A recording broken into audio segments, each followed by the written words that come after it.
అండి. అందరూ ఎలా ఉన్నారు? ఈరోజు రెసిపీ వచ్చేసి పునుకులు ప్రిపేర్ చేసుకున్నానండి నాకు టిఫిన్ కోసం. ముందుగా 1 కప్ ఇడ్లీ రుబ్బు, హాఫ్ కప్ బియ్యం పిండి, 2 స్పూన్స్ పెరుగు, కొద్దిగా జీలకర్ర వేసుకొని కలుపుకున్నానండి.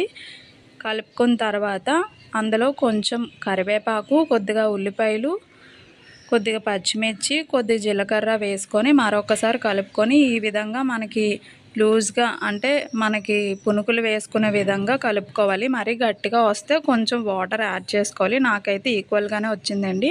ఇలా కలిపేసుకొని 15 మినిట్స్ పక్కన పెట్టేసుకున్న తర్వాత 15 మినిట్స్ అయిన తర్వాత ఆయిల్ హీట్ అయిన తర్వాత ఈ విధంగా బాల్స్లో వేసుకొని కొంచెం కలర్ వచ్చిన వరకు డీప్ ఫ్రై చేసుకోవాలి. అటు ఇటు తిప్పుకొని ఈ విధంగా చేసుకొని సర్వ్ చేసుకోవడమే. ఎంతో టేస్టీ అయిన పునుకులు చాలా బాగుంటాయి. ఈ విధంగా ట్రై చేయండి. మీరే టిఫిన్ ప్రిపేర్ చేసుకున్నారో కామెంట్లో మెన్షన్ చేయండి. Please like, share and subscribe friends. Thank you for watching. Bye bye.